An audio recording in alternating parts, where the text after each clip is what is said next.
I know that 99.6% of you are wonderful young people, yeah. But it's that 0.4% that gets the bad rap and makes it seem like a horrible place to live.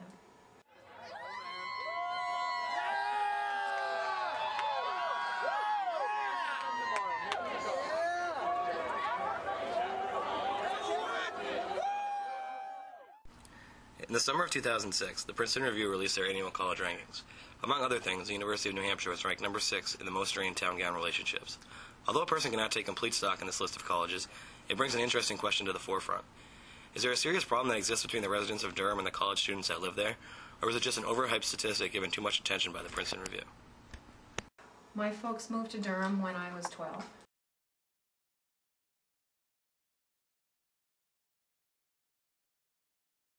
Divorced my husband, moved out of town for a couple months and decided I wanted to move back here. Bought a small apartment building on Baghdad Road, and then this house came available and I thought it would be a great place to live. Only I was wrong. When I first became a selectman, it was awful.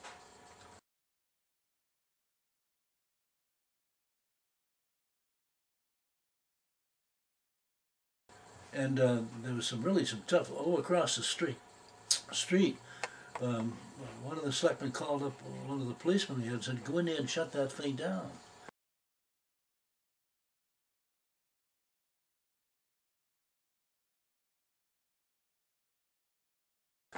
And he says, I can't go in there. He said, they'll kill me. And it was that bad. Yeah. And so we said, come on, we got to do something about this.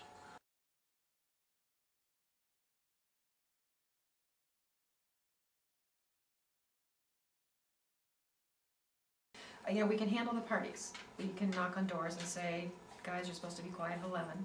But what do you do about somebody at 1 o'clock in the morning who's talking loudly on her cell phone using obscene language? No matter what your circumstances are, so if you're in college, you're going to have a good time. That's why you go to schools like UNH. I mean, it's part of the education. But it's truly a civility question. I think we all need to remember that just because we're on campus and it's the first time we're living away from mom and dad, doesn't mean that we can disrupt the atmosphere for everybody. The noise from college students seems to affect at least some in Durham. But isn't that inevitable living in a college town? Or is the problem gradually getting worse? I think it's probably 4 to 5 months out of the entire year that noise is truly a problem here at UNH. You knew that this is a college town. People come to a college community to, I think, the older people, which is actually something that's happening more and more in college communities, as you're getting the 55 and olders coming back because they want to be part of the vibrant community. But if you want to be part of a vibrant community where you're going to interact with young people, be involved in the culture and stuff, then there's certain gives and takes that got to be done. I think where the students, where the larger student apartment buildings are, it's not a problem. Everybody's sort of doing the same thing, and it works out fine.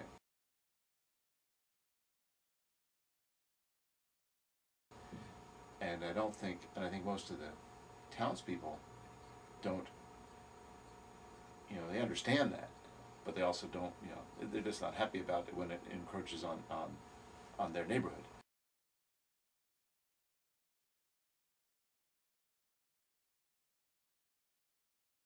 And it wakes them up at night, and that sort of thing. So that's, I think that's where the tension comes from. It may be reflecting a perception on the part of the students or people in town that things are worse than what they are. And if students are going to mix in residential neighborhoods, then they just have to decide that they're going to be part of the neighborhood and adapt, to that. So I think it's definitely fixable.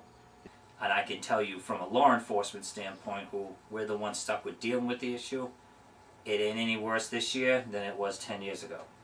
It's all the same. The difference is people change. But what about the people around Durham who are having problems? Is there any sort of solution available to them? Obviously, the landlord has talked to the people who live there, and the people who live there have decided that they're going to get along with everybody, and so it really has not been an issue. It's one of those things that's never going to go away. And as long as people will call the cops and say, would you go and tell those guys to shut it down, it works. If people talk to each other and work things out, then it works out fine. The way is the only real solution would be is if you literally separate the university from the town where there's a clear line of delineation. So I'm going to try to adjust my attitude, and I have said, I haven't done it yet, that I'm going next door to meet all the kids there. That over there is the town, over here is the university. You don't allow any integrated housing with college students within that, or vice versa. To do that, that would be the only way that I would think that would even begin to even reach a point that might be able to do something. But the chances of that happening are slim and none. And I think if we put a face on ourselves, if Yeah. we meet the students, if we have one-on-one relationships, that would help.